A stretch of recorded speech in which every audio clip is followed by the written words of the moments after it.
Donald Trump n'est pas du tout content du fait que Joe Biden ait pris le pouvoir parce que c'est un monsieur qui a assoiffé du pouvoir. Il s'est allié à l'Israël et tout, juste pour maintenir son cap. Mais ça n'a pas marché. Et la plupart des Américains, je ne peux pas dire tous les Américains, la plupart des Américains n'aiment pas sa politique. Et en plus, je trouve que c'est un monsieur qui est capitaliste et qui s'en veut seulement à sa poche. C'est vrai que je ne suis pas américain pour sortir les mots précis, mais comme on dit, il y a toujours des exceptions en tout. Mais je ne trouve pas que c'est une bonne manière de faire, parce qu'il y a beaucoup de pays qui regardent l'Amérique. Si c'est eux qui prennent la paix dans le monde entier, qu'au même moment, dans leur propre maison, c'est-à-dire au même pays, ils ne peuvent pas s'entendre, ce n'est pas une bonne chose. Peu importe ce qu'on va dire, Donald Trump a toujours une partie. Ceux-là ne sont pas d'accord. Donc il vaut mieux joindre la partie droite à la partie gauche pour que la main gauche et la main droite puissent s'unir. Voilà, c'est très important. Donald Trump, qui est l'opposant des démocrates en Amérique, est un capitaliste. Le capitaliste ne peut jamais être encore un démocrate. De là, ce fut le désaccord. Donc, il ne pourrait jamais assister demain, comme il a dit lui-même, à cette manifestation en Amérique. La deuxième raison est que Donald Trump, il était un homme que l'Amérique n'a pas aimé, parce qu'il fait la dictature ou rien. Donc, celui qui prône la dictature ne peut jamais encore vouloir encore la démocratie. De là, il est toujours dans une absence et il serait absent toujours demain.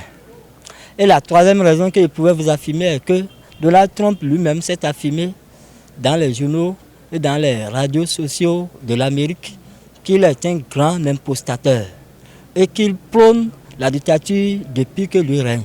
De là qu'il ne serait jamais dans la bonne édifice et dans la bonne liberté totale de l'Amérique. Il faudrait que cet homme, ce grand homme de l'Amérique qui est Donald Trump, participe avec son frère, puisqu'ils sont tous là pour construire le pays. La politique est vraiment la dissociation. Ça les en distingue. La distinction entre Donald Trump et Joe Biden aujourd'hui fait de ce que l'Amérique ne voudra jamais. Alors il va falloir qu'ils s'en mettent la main dans la main afin qu'ils puissent construire l'Amérique en tout entier. Ce qui pouvait pousser Donald Trump à ne pas assister à cette rencontre est que pour lui, de la manière dont il a été renversé, et ne lui est pas du tout. C'est-à-dire, il n'est pas du tout d'accord de la manière dont il a été renversé.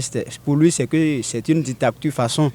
Donc, ce qui fait que pour lui, peut-être, le jour où il sera en train de faire, c'est-à-dire demain là, il ne va pas se sentir surtout à l'aise. Et surtout, c'est comme si on lui a trahi. Et ce ne sont que des cauchemars qui sont en train de mener. Et comme ça ne lui a pas plu d'assister. C'est pas trop logique. Puisque c'est pour dire que si les mauvaises choses veulent commencer par se manifester dès maintenant, ça veut dire que toujours on n'arrivera plus à distinguer des mauvaises choses des bonnes choses. Si des bonnes choses existaient et que lui il veut incarner maintenant les mauvaises choses, c'est une manière de céder, d'incarner l'idée des mauvaises choses aux gens. Et désormais, chacun pourra présenter ce qu'il veut de sa manière. Le monde n'aura plus de la loi, chacun vit tel qu'il veut. Il doit assister pour montrer quand même qu'il a été toujours exemplaire, même pas si ce n'est pas du tout un peu exemplaire. Abonnez-vous à la chaîne MP Vision TV et activez la cloche de notification pour ne plus rater nos vidéos.